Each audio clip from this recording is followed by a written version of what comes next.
Stories, spirituality, pathways, and aliens. You're here on The Long Road Home.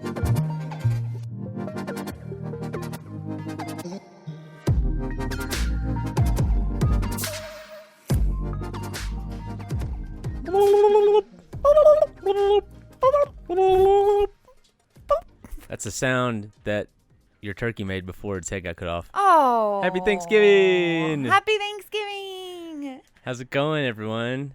Are you guys ready to eat all the things? I'm assuming, I know I am. Yeah, I'm assuming you might already have by the time you listen to this. We're releasing this on the day of Thanksgiving. This is true. Maybe you're in the kitchen, smelling things cooking. Yeah. Getting a little antsy, needing something to do. Watching the game. We're here for you. Mm-hmm. Welcome to The Long Road Home. I'm Emily. And I'm Chad. Once again, happy Thanksgiving, everyone. Happy Thanksgiving. Guys, we hope that if you decided to travel, you did so as safely as possible to get to where you're going. And if you decided to avoid the inevitable confrontations between you and the rest of your family by staying at home this year, congratulations. You did it. My mom's going to be so mad at me. We all know that this is a tough time for folks, visiting family or not. So that's why we're going to be spending the next couple of weeks cooking up some fun, lighthearted episodes to try to make the holiday season a little easier for everyone. This week, we decided to take a look at some monsters from Native American folklore. Guys, what better way to try and forget that this holiday is all about how Europeans gave most of North America smallpox for decades. We want to start this off by saying that we have nothing but respect for Native Americans and their culture. What we are doing today, though, is a quick look at several creatures that are found in Native American lore throughout America. Hopefully one day we'll be able to look into this type of lore in a little more detail when we have a producer doing most of the heavy lifting. So this is going to be more of a brief, entertaining skim at a look at some creatures that you might not know about. That's right. So, should I kick us off? Yeah, but before we begin with our first creature, here's a list of the places that we got the material for today's episode. I got my stuff from thoughtcatalog.com. Some website called itsmyth.fandom.com, and myth is spelled without a Y. 25yearslatersite.com, legendsofamerica.com, the Canadian Encyclopedia.ca, and backstoryradio.org. Also, one last one, historycollection.com. I think we both used that article. We did. I also used NBC Montana and a book called Indian Legends, written by Ella Elizabeth Clark. I also used nativelanguages.org, grunge.com, and anthrosource.onlinelibrary.wiley.com. Okay, so now that we got through all of our sources, should I kick us off?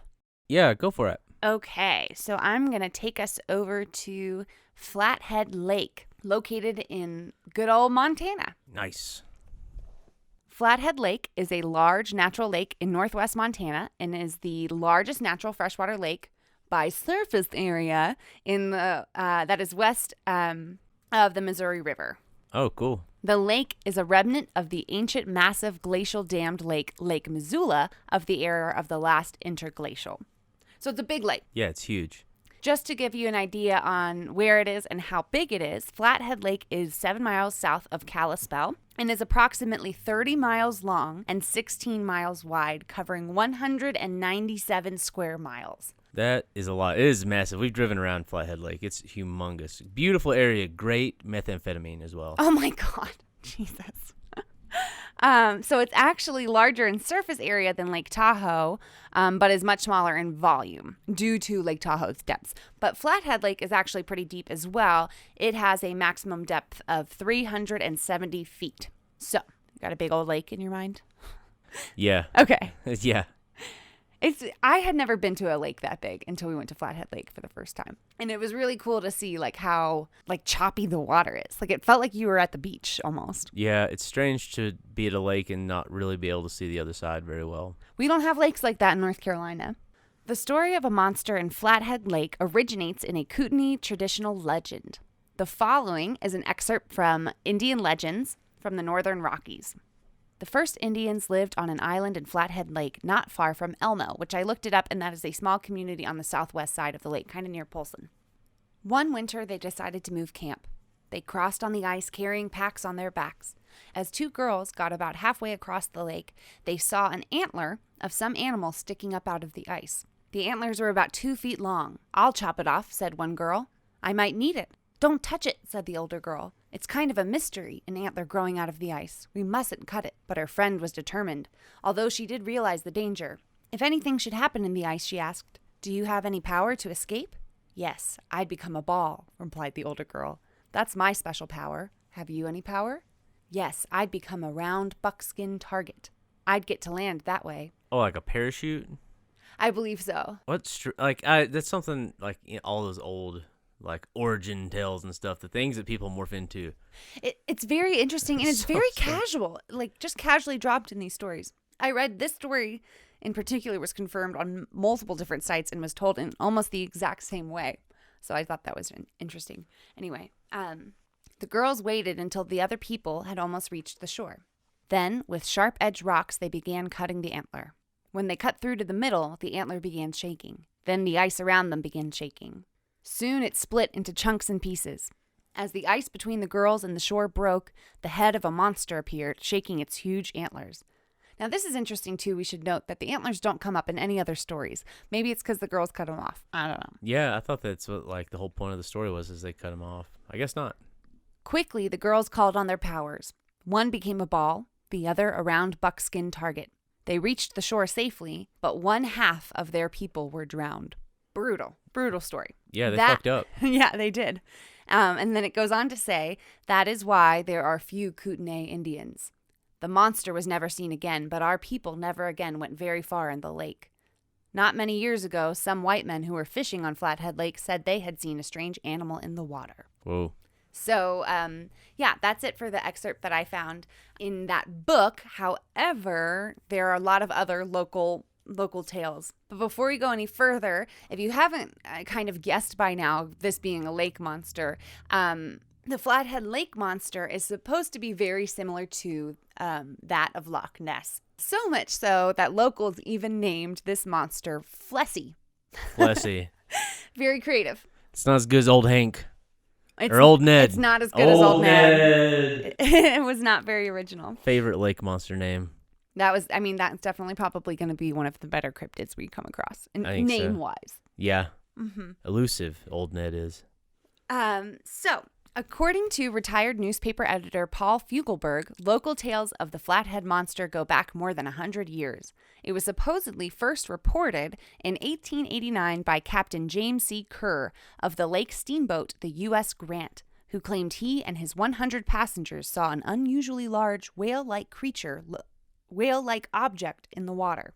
According to the story, one of the passengers on the steamer shot at the creature and sent it diving for safety. Like any true cryptid tale. Shoot at it. You shoot at it. You just shoot at it.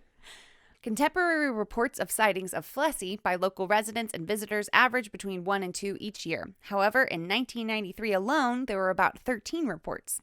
The monster is usually described as a large eel-shaped creature, round with a wavy body like a snake, 20 to 40 feet long, having brownish to blue-black skin and grayish-black eyes. No horns anymore, though. No more antlers.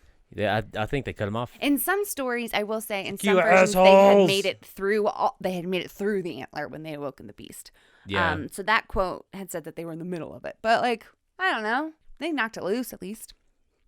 According to Fugelberg, quote, "When I was the editor of Flathead Courier at Polson, author Dorothy Johnson, then secretary of the Montana Press Association, advised me to not treat sighting reports lightly in newspaper and magazine articles. She said, I don't think the monster should be done with tongue in cheek. You have eyewitness accounts by people who were scared and don't think it's funny."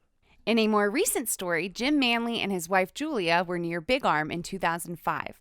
Their boat battery died and they were waiting for a ride. They had been swimming alongside the boat and were relaxing when they heard a strange noise.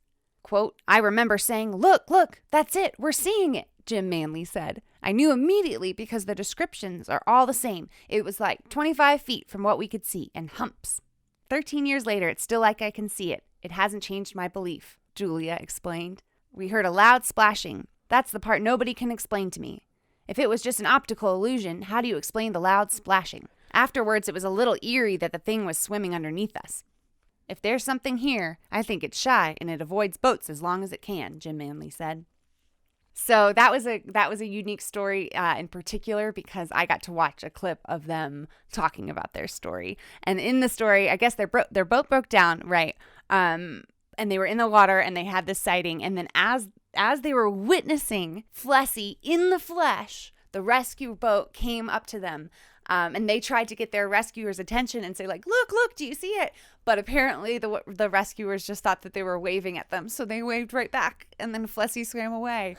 Oh, can you imagine how frustrating that would be? Maybe they knew. They were like, oh, man, that's fucking Flessy over there. They're trying to point, make us go get him. No, just wave. They're waving. We don't have our guns. We cannot shoot at it right now. So we're gonna wave at them. Okay, guys, you ready? Smile and wave, Protocol boys. says Smile shoot. and wave. Protocol says shoot. We don't have the guns. We gotta just wave. I did want to say also that in the 1950s, a significant cash reward was offered that to anyone that could catch Flessy, but nobody ever claimed the prize. There was a man that caught a 7-foot 6-inch, 181-pound sturgeon that is still located in the Polson Flathead Historical Museum. Sturgeon are fucking huge. They're massive. It's probably scary. not even that big of a sturgeon. I don't know how big sturgeon get, but I know that they like grow throughout their whole lifetime. So, I mean, that's like one of the possibilities people claim to say that it's just a sturgeon in the lake. So, yeah, that is one of the possible explanations is they think that it is just a big sturgeon. But I will say that Julia Manley, in that report that I watched, she specifically said it was not a sturgeon. She goes like, she see a lot of sturgeon. I mean, she lives on the lake. Yeah, and she knows does. Of the I don't sturgeon. trust lake people. That's my problem with any lake monster sighting. Is I don't trust lake people. Okay, well, what about old Ned, Chad? You can't just pick and choose. He's which Canadian. Lakes okay. Yeah, okay. They're different. This is very close to Canada. Do they not get grandfathered in? It is. Once again, great myth. Great myth in Kalispell. Fugelberg wrote that claimed sightings of the monster have been blamed on, quote, hyperactive imaginations, playful pranks, natural phenomena such as wave action, shadows, lighting effects, log, and a number of animals, including bears, horses, deer, elk, a dead monkey, a loose circus seal, and even an escaped buffalo. You know, I don't condone it, but I love that at some point in America's history, there were just tons of loose circus animals roaming about. Those must have been the days. Yeah, you could just do it at better times. You could do anything you wanted. Not like the government lets us do now, you know what I mean? Fugelberg also said, quote, it's important to note that everyone he has talked to said the monster isn't scary, just big. They all agree it's nothing to be afraid of. Let's just say, for now, the legend is as deep and quiet as Flathead Lake. All right, that's Flessy? Flessy. People The up there Flathead do Lake Monster. like the Flathead Lake Monster. They really do. People are very invested in that creature. Yeah, up in Kalispell. There's like which cafes. is a beautiful area. I'm joking around, but it is very nice. It's up a there. gorgeous area. It And is. there are cafes and bakeries and restaurants that all have their own version of Flessy hanging around. Mm-hmm. She's definitely a local legend. Yeah, cool. Great first story. Thank you very much. Yeah. Okay, so my first creature is the big owl, also known in southern United States as Lechuza. Ooh. So the big owl is a mythological race of cannibalistic owl women, according to the folklore of the Yakima people, the inhabitants of modern-day Washington state. These creatures live in caves and hunt the people of nearby tribes, preferring the taste of children. Yeah, so they like veal. Oh, God. We have a brief summary of the Big Owl lore from none other than a Twin Peaks website, who links some of the show's imagery to the Native American legend of the Pacific Northwest. Let's do it. Yeah, I think this is really cool because owls go hand in hand with like a lot of bad omens in Native American folklore and even like old-timey folklore, and also gray owls are associated with aliens. Oh, really? Yes, and sometimes they're seen they're seen one after the other. That's what I'm trying to say. Jesus, gotcha. it's fucking stuck in my brain. Am I having a stroke? Anyway. No, it's just the year 2020. Anyway. Just fried I have a fried egg in my skull right now. Anywho, according to the article, owls are often seen as a portent to evil in many of the tribal mythology in the Pacific Northwest. There are a few stories about the owl women in the Yakima tradition that are of interest. They were ancient people who ate members of tribes and also amphibians, but their favorite food to hunt were children. They were tricksters, numbering 5 sisters, called the Tataklea, and lived in a cave. I did not look this up, sorry. A legend is that a young Shasta boy, the Shasta Indian tribe, Native American tribe, was captured by the Tataklea, but they decided not to eat him. He was able to escape and return to his people. what happened to the boy after that point isn't really discussed, at least not in the research that the person who wrote the article has found. Maybe look more into that. We can figure out what happened to the little kid. I bet you people were probably more focused on the stories that he was telling than the kid himself. Yeah, probably. So that's probably where the record of the little kid went, right? Exactly. He's gone. They always ask, how are the owl women? But not how is the little Shasta boy who ran away.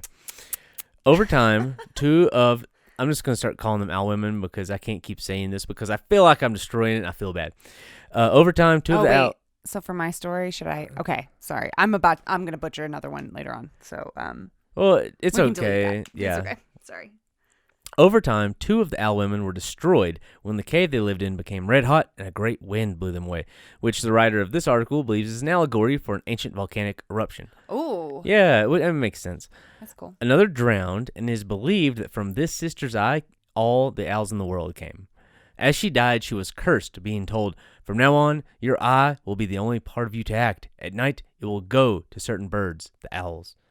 So that's the story of the owl women. Ouch. Yeah, that sucks. It's an interesting story, though, that I'd never heard before. It's a cool, creature, I think. Oh, definitely. No, I was just saying that curse sucks. Oh, yeah, no, it's terrible. That's awful. I don't know. There's worse birds you could be part of. She was eating babies, so.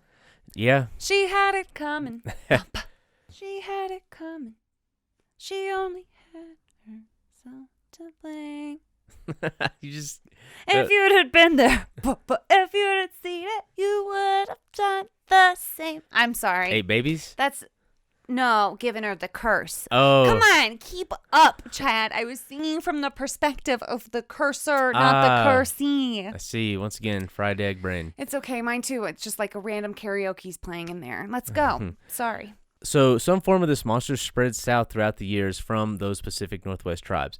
And now this beast is also part of legends in the southwest region of the country, along with Mexico.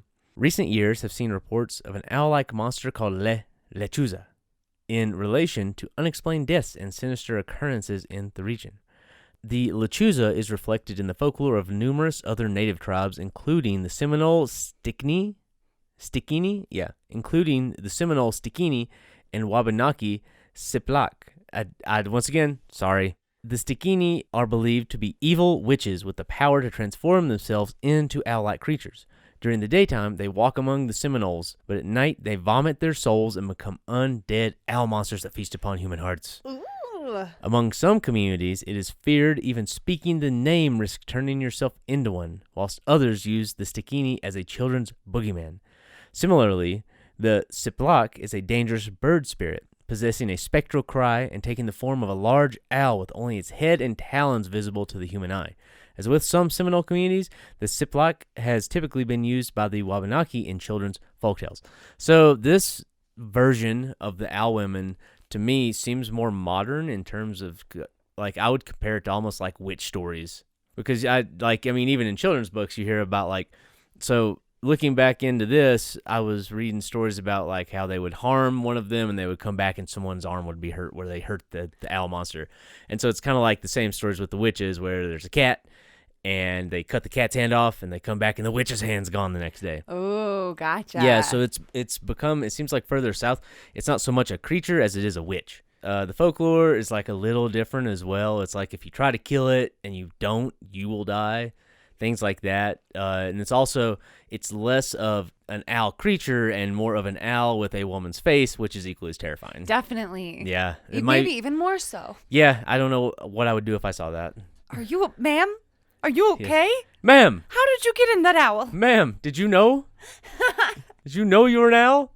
So the Lechuza is still kind of seen today, according to some people. There's still sightings here and there of this owl.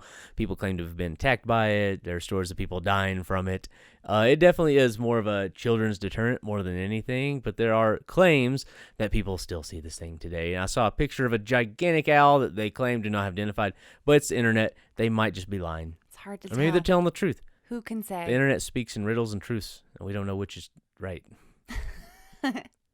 No, that's a great story though, and I'm sure with a lot of the lore, the sightings I feel go down because of I think that sightings could go down because the creature didn't exist. Or if you want to look at it another way, sightings could go down because we're like too involved with ourselves and technology to be paying any attention to see them anymore. Yeah, we've lost that psychic energy connected to the spirit world, and that's why Santa Claus's sleigh doesn't run anymore. You don't know that, Chad. That's what Elf taught me that. No, it does though.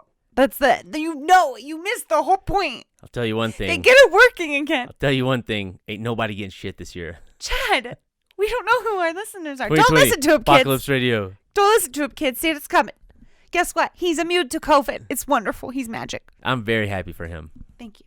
Yeah, I really liked learning about the Big Al. I'm very curious to find more about them because it seems like I'm really into older legends, and it seems like Lechuza is definitely more modern, like I said. So I really like looking back at like where all these legends came from to begin with. Right, and like so, the big wind. Yeah, exactly. Like I want to look more into that Yeah, that'd be cool. at some point. So Okay, well, I am just going to start my story off by saying that there are a couple of names in here. I'm going to do my best, and if I feel like I'm butchering them terribly, then we'll just come up with another name for them. But right now, I'm gonna give it a go.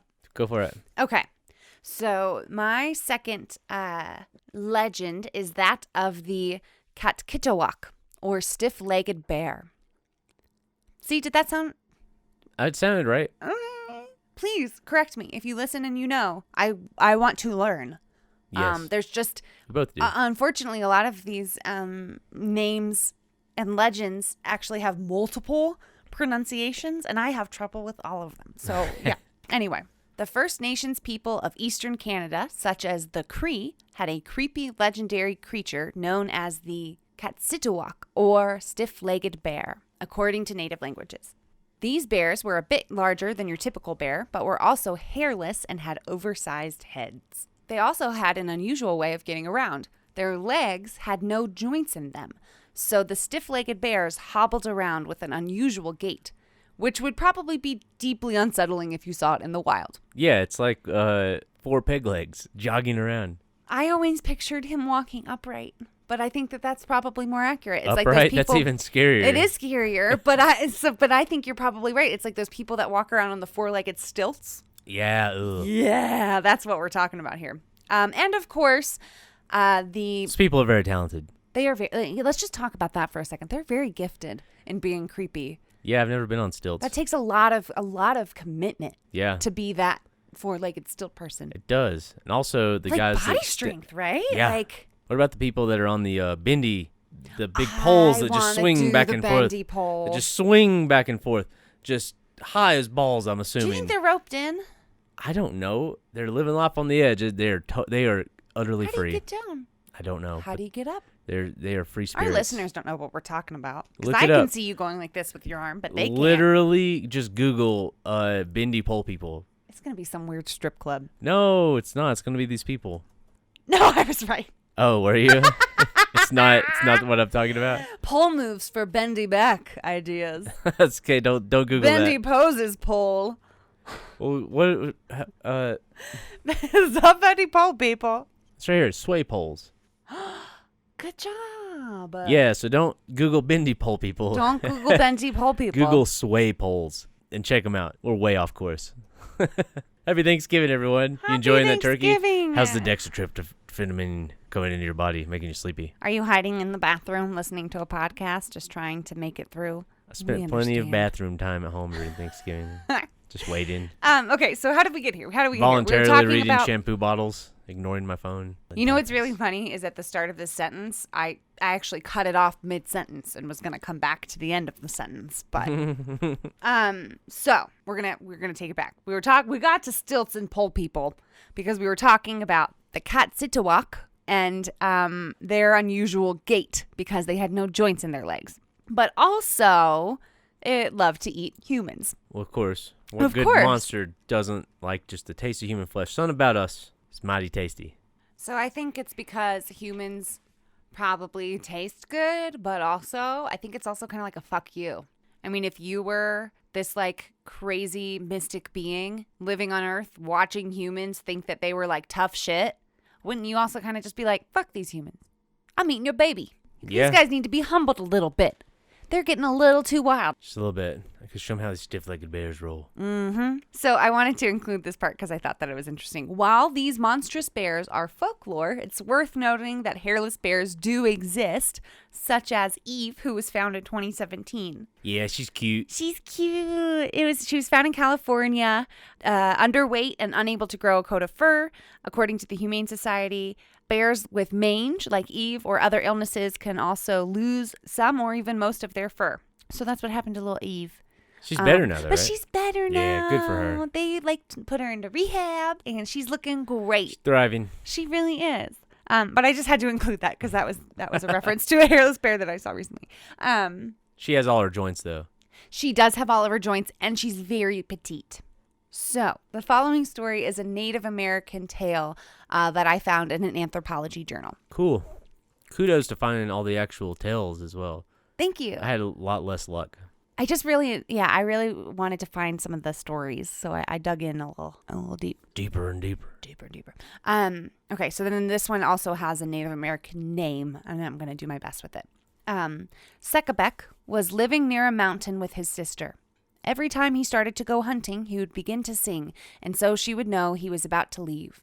This time, she began to fear for him and said, "Don't go over that mountain or you will be killed. There's a monster living there who eats people." "Do not say that," he replied. "Every time you tell me not to go somewhere, it makes me afraid. Why do you not want me to go over there? What people has the great beast eaten?" "He has killed and eaten our dear parents," said his sister. "Oh no! How can he be known, and what is he called?" "He is very large as that rock," which I should note that there's a note at the bottom. It's not a rock, it's a mountain. Ah, okay. Mm-hmm. He seems really, not super concerned. That his parents were Oh, eaten. no. It's almost like he was complicit. You know, it's kind of funny, these stories, they really just want to jump right in to, like, what the creature is. No, I mean, so, this is the whole, it's like, why shouldn't I go? Well, because it killed our parents. I'm going to go kill it. Like, that's it. Like, there's no... That would be traumatic, and I am sure that he needed a moment to process this before. Entertainment. It's just easier back then. So she continues. "He is very large as that rock, and he is called Katsitowak, or stiff-jointed bear. Do not go over there because he will eat you too, and then I will be alone." And she began to cry. Sekabek, however, took his bow and arrows and went over the height of the land to the place where the monster was said to live. When he got to that country, he went along looking for signs of Katsitowak while singing his hunting song. "Stiff-jointed bear, I am hunting him," he sang over and over. That's it. That's it. So I did, a little bit of grouse research last summer, and that's when I was going up the trail, I saw a whole lot of bear fur and a whole lot of fresh bear poop. And I did something similar, and I just shouted, "Hey, bear," for an hour and a half. But I walked. you didn't shout, "Hey, bear, I'm coming to kill you." No, I said, hey, I'm here. Please don't fuck me up. Right. You're a little more humble. I have a GPS. That's all I got. At last he met a great white beast and prepared to attack him. "Are you Katsitowak?" he asked him. "No, I am not. I am a white bear." "Oh, then you are not the one I am looking for. Where can I find him?" "He lives farther on and is very dangerous.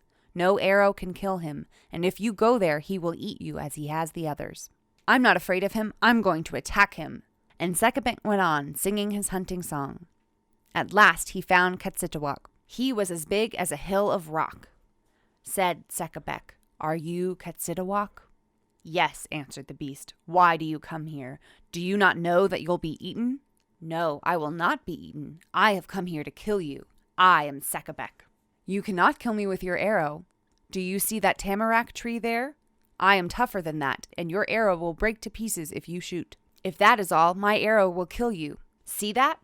And he shot an arrow into the tree, and the tree shattered into fragments. Oh, no! "Oh, shit!" "Well, now," said Katsitowak, as he began to be afraid. "I am even tougher than that rock." He pointed to a rock nearby, and the rock broke into pieces. With this, Katsitowak became frightened and ran away to escape. Then Sekabek quickly went to the rock and pulled his arrow out and shot in the direction of the running beast without even being able to see him. So good was his aim that it struck the monster and he fell down dead. Sekebek followed after, and there he found Katsitowak shot dead with the arrow. Then he took his knife and cut him open to see if Katsitowak had eaten their parents. When he cut Katsitowak open, he found in his stomach 2 bunches of hair. One, a man's, tied behind with a hair tie.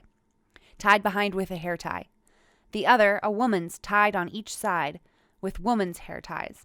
He then took the hair ties and started back to his camp. When he came, his sister was waiting for him. He showed her the hair ties, and she knew by them that Sekebek had killed the monster who had eaten their parents.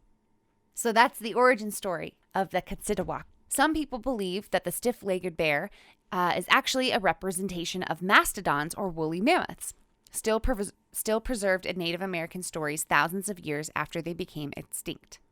That's really cool. Yeah, I think that part of the story is really cool. Yeah, I love, like, and this goes back to, like, the owl women. Like, the origin of, like, deep time is something that's so hard for us to comprehend, and those things that happened that long ago and what they've become now is so interesting to me. Me too. And I'm not going to get super into it. Maybe we can do a story on it. But where I got this little bit of information, it also referenced that, like, people in Europe would find dinosaur skeletons and claim that they were dragons, like dragon bones. Yeah, there's a similar instance of some sort of a giant snake creature that I was going to look more into, but it was the same type of thing. As they believe that they found dinosaur bones, and they created stories around them. That's so cool. Yeah, I mean, it's how fucking crazy awesome. would that be to find a giant fucking skeleton in the ground? Like, It how would do be you crazy explain now. that? You just go, yeah, that was a fucking bear. Yeah, that's like the closest thing to me is I have no comprehension of a dinosaur. And you see something like that, but once again, it's like, mate, it's like we don't know what was happening. We don't know what was going on back then. We don't. But I have a list of ideas that support this connection. So here we go. Some Southeastern Native American people used their word for the stiff-legged bear or a big man-eater when they first saw African elephants. How did they see African elephants? I don't know. That part was not said. But I would imagine, I mean, like, how long has the circus been around? Yeah, that's true. You know? They were dragging those poor bastards everywhere. They're just releasing them into the desert. I don't think that they saw elephants in the wild. Nah, circus animals running loose. That was like... You're right. We did talk about the seal earlier. That was real America. That was back when times were just better. Gotcha. Okay, so you're picturing a Native American tribe encountering an elephant just, like, running across a plain. Yeah, maybe. Okay. Could Just be. wanted to make sure I understood what you were saying. I love the thought of it. So elephants also have a peculiarly, I'm not going to even say that word. Peculiarly. I can't even say peculiar. As soon as you look at it. Peculiarly. Peculiarly. Just don't say it. Just... Elephants have a particularly stiff-legged gait. With their legs positioned vertically directly underneath their body, different from other animals such as bears. Elephants also have a proportionately large head compared to other animals, and the stiff-legged bear is usually described as having a large head. The stiff-legged bear is frequently described as similar in size and strength to the mastodon. However, there are also several ideas arguing against it. Native American storytellers in most tribes described the creature as being a giant bear, a creature these cultures were very familiar with, and it would have been hard for them to have confused it for something else. Yeah, that's fair. I mean... Right? Like, they know bears. They do. So why would they call it a bear if it wasn't a bear? And in every story that we know of, stiff-legged bear is a carnivore that eats people. Elephants are vegetarians. The Paleo-Indian ancestors of the storytellers were hunters of mammoths/mastodons, not their prey. So if a cultural memory of an extinct animal had really survived for thousands of years, that's a pretty big part of it. Yeah. Is that they don't eat people. Like the relationship What if it was like with mastodons and the relationship with mastodons and humans was like totally different. Like they were being hunted down by humans. It wasn't the other way around. Yeah. What if it was like what do they call it? A sloth bear? You know what I'm talking about? Oh, yeah. Something like that even? Was that native to I have no idea. the Americas? Well, the sloth bear still exists. Yeah. I mean, that to me, that sounds like the closest thing. Is he stiff-legged? He's Does slow. he have joint issues? And I'm sure he's swinging. Like, if he's anything like the sloths of the day, slow as fuck. I don't know. And probably swings around real slow. Maybe enough to look stiff. I don't know. True, but you got to think about the size. But also another important thing to note is that the stiff-legged bear is never mentioned as having a trunk. So If it was an elephant or a mastodon, they'd probably be talking about the trunk. But going back to what we said earlier, I didn't realize that I had included this in my story.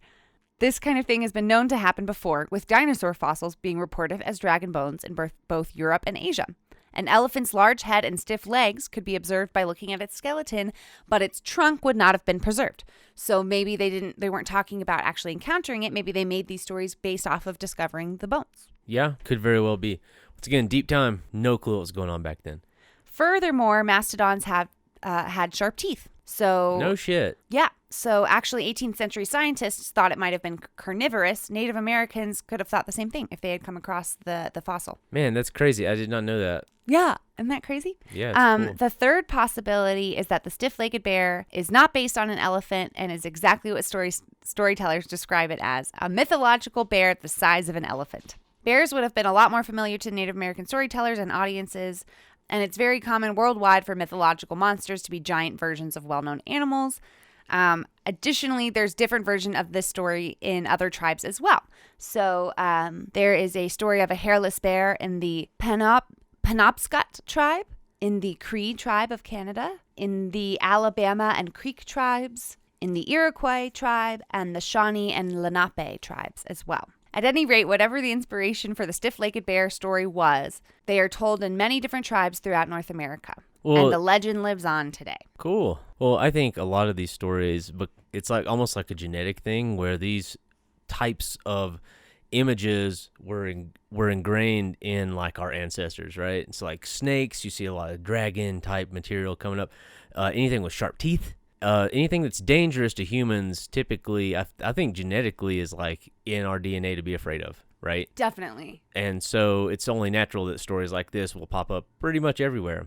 And the exaggerated details probably just get bigger and bigger. Yeah, exactly. Just it's more of a warning than anything else. Is like to stay away from this type of thing because it will fuck us up. Right. We are just small meat snacks. They're like, don't shoot the arrow at the bear. You're not a good enough shot. Exactly. You're gonna die. Can you break that? Fucking blow up a mountain with that arrow? No, don't chase the bear. All right, our final creature of the night is the Windigo. Now, I know someone out there is probably going, what about a skinwalker? Skinwalker stories are a dime a dozen on the internet right now, but I am very interested in the skinwalker, but that is going to be an episode all its own because there's totally of its own. It seems like there's just there is more, at least on the internet, more lore in regards to the skinwalker. The Windigo is more of a small story, it feels like. To speak to the skinwalker too, I want to be really cautious before we take on that episode because you're supposed to be careful about what you say about those guys. Yeah, so that's going to be a time-consuming, maybe multi-part series. Yeah, could be. So for now, we're focusing on the distant cousin of the skinwalker, the Windigo. It is a supernatural cannibalistic monster believed to exist by several Algonquin tribes, including the Ojibwe, Saulteaux, Cree, Nescapi, and Innu, to reside in the forests of the Atlantic coast and Great Lakes region of North America. While most stories have the Windigo appearing with some human characteristics, a minority of interpretations tell us about an evil spirit possessing a human and turning them into a monstrosity. A Windigo is typically created through human cannibalism or by an individual overcome with avarice and greed. Ooh. Yeah, so Wendigos are formed when someone eats another human. Even if they're like starving, you become a Wendigo. So Windigo can be spelled a couple of different ways. And according to the Canadian Encyclopedia, just as there are different versions of the word, there are many variations on the creature's appearance and powers. Sometimes Wendigos are described as exceptionally thin, with the skull and skeleton pushing through its ash-colored mummy-like skin. Other stories describe the Windigo as a well-fleshed giant who gets proportionally larger the more it eats. According to other legends, the Windigo has pointed or animal-like ears with antlers or horns sprouting on its head. A Wendigo's eyes have been described as sunken or glowing like hot coals. Sharp and pointy teeth, extremely bad breath, and body odor are also often traits of a Windigo. From what I've read, the antlers and sort of the deer-like face you see on the internet when you Google Windigo is not part of Native American folklore at all. That's just something that some fucker on the internet came up with and smacked it all together. Somebody on Tumblr. Yeah, exactly.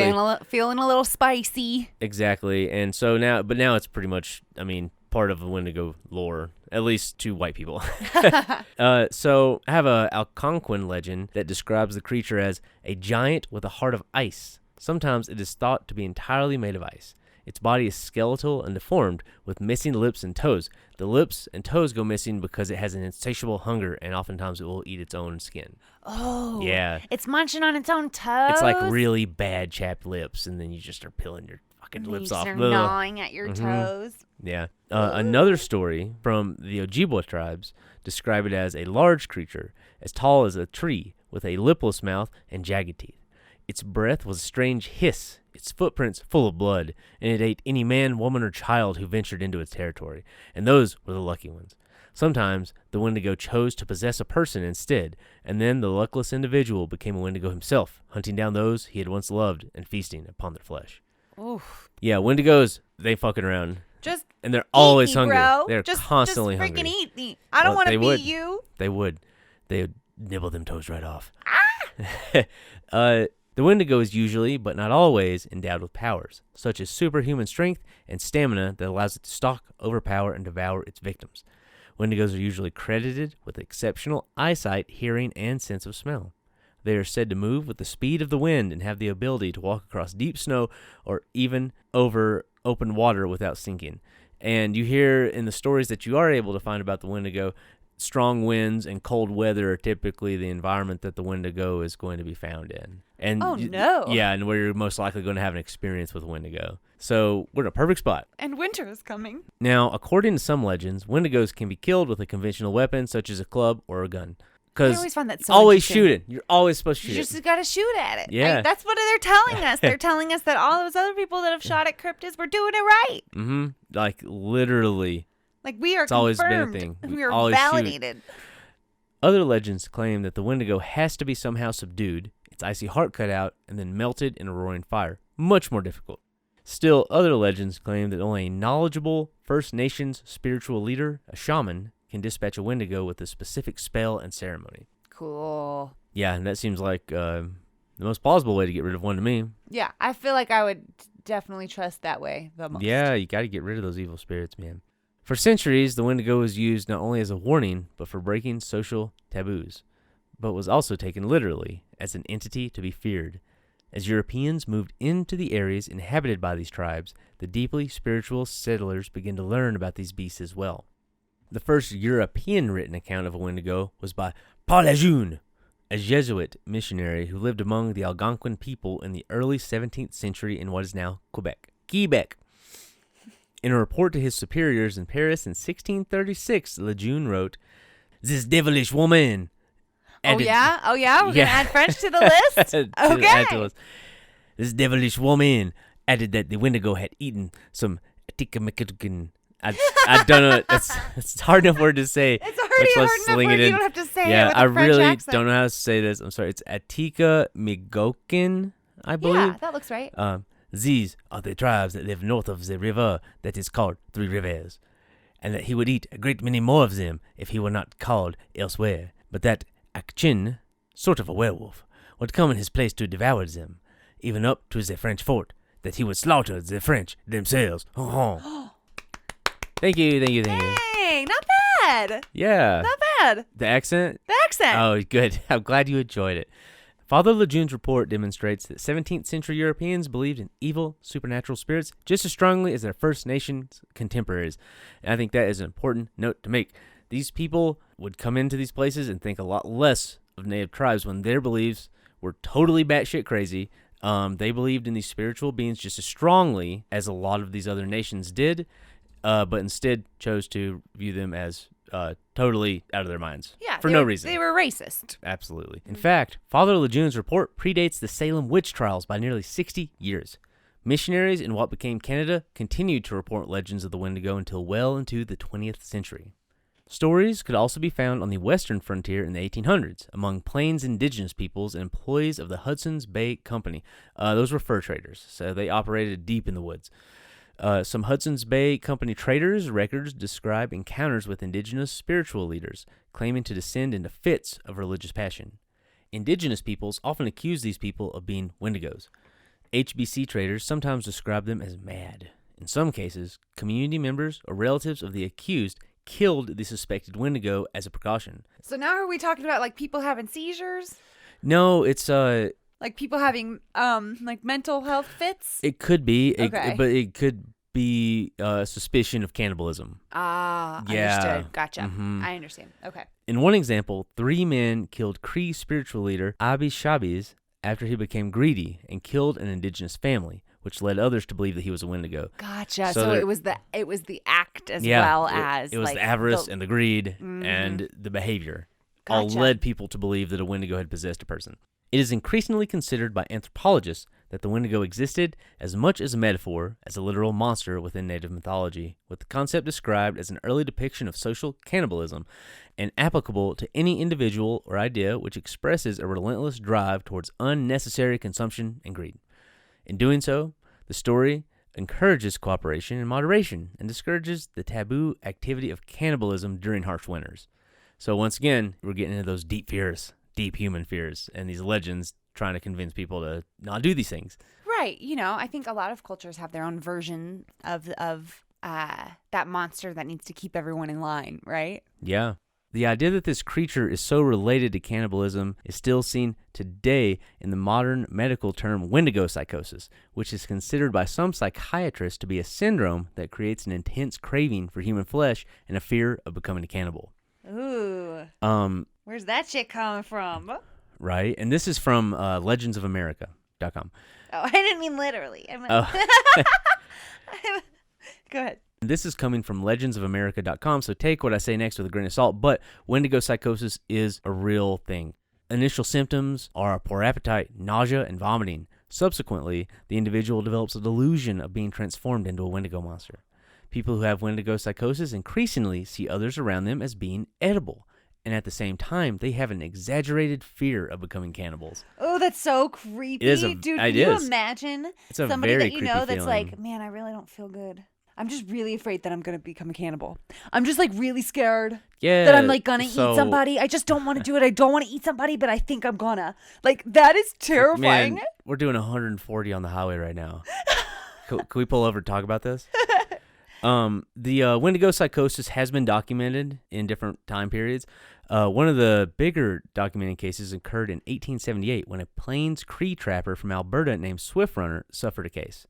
Swift Runner was a trader with the Hudson's Bay Company who was married and a father of 6 children.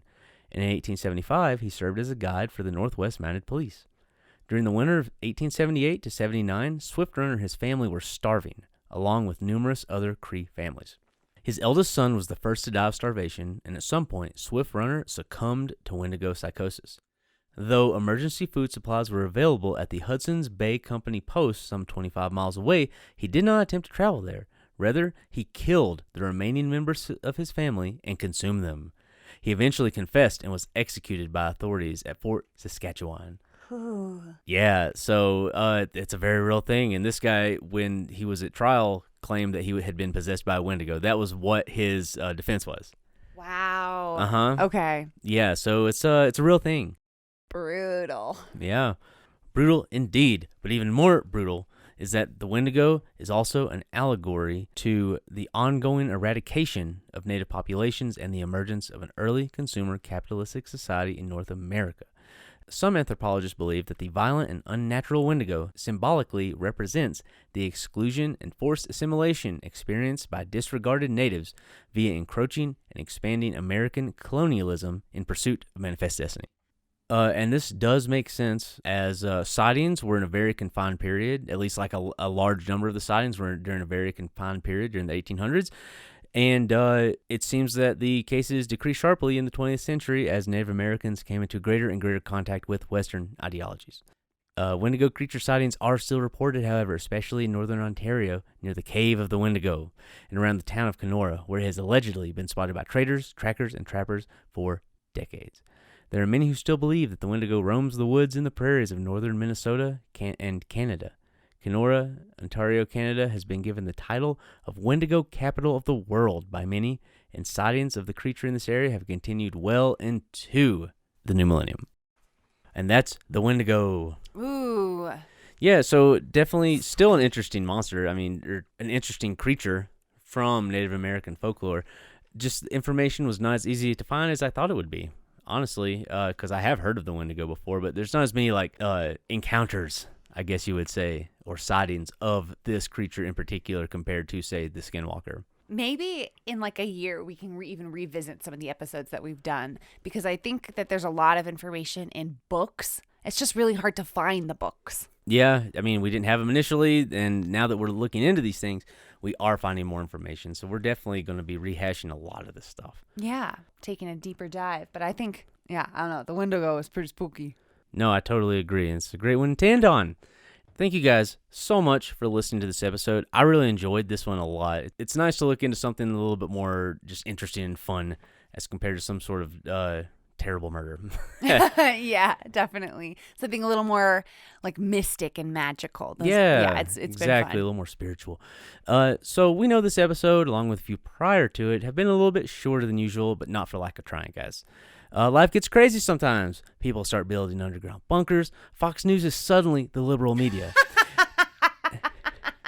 Time between my ammunition runs gets shorter and shorter. You know, it happens. Well, with the holidays in full swing, we hope that you'll remember we are also humans, and we're pretending that everything is fine just like you. We have a bunch of great episode ideas for you guys in the works to go throughout the holidays. Each one a fun little investigation into a topic that may very well be looked into a much deeper level at a later time. But we do have a few multi-part episodes in the works, so be on the lookout for those after the start of 2021. Let's just get through this year, y'all.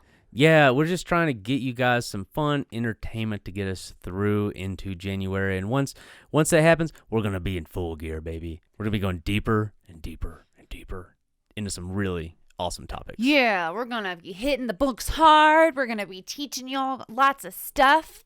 But like I said, let's get through the next month. Yeah, and enjoy the holiday season if you can. Before we say anything else, I want to say Happy Thanksgiving, you guys. Happy Thanksgiving again. I again. hope that you enjoyed your day, whatever it looked like. Hopefully your daughter... Oh, are retail workers even being forced to do Black Friday this year on Thanksgiving? Absolutely. Fuck. Well, if that's Absolutely. happened to you, I'm sorry. I've been there. It sucks. You're going to get through it. But I wanted to say before we wrap up that I'm grateful for each and every one of you. Oh, that's very nice. We didn't even mention that at the start. I know. That's also part of what Thanksgiving is about. It's about showing gratitude. So I wanted to show gratitude to our listeners. It's very kind. We are very thankful for each and every one of you and the people that have been listening since the start. We have so much more to give you. So thank you guys so much, and we are very grateful for you. And I'm grateful for you, Emily. Oh, I'm grateful for you, Chad. I'm grateful for Montana and Mothman and the Wendigo and all these great stories. Yeah, it's been a lot of fun. It has. So you guys know the drill. Are you ready? Are you ready to like and subscribe? You can follow us on Instagram and Twitter at _LRH_pod. You can also find us on Facebook at the LRH Pod. And check us out on patreon.com/the LRH podcast. We got a lot of goodies for our subscribers over there. We got merch. We got a Discord channel. And we got some exclusive content all on Patreon. Check it out. Y'all, don't forget, you can email us if you have an episode idea or a problem with us. Yeah, if you got something to say. If you got something to say, you can say it at thelrhshow@gmail.com. Yeah, feel free to contact us there. Please do. Also, you guys, if you do want to hang out with me just a little bit more than you are right now, you can find me on Twitch at weary_TTV.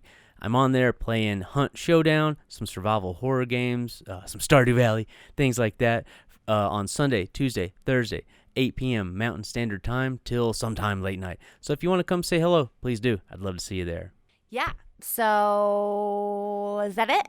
That's it. I think that's everything. Thanks you guys so much. Happy Thanksgiving. Happy and join Thanksgiving. us next time on The Long Road Home. Goodbye, everyone. Goodbye. See you later.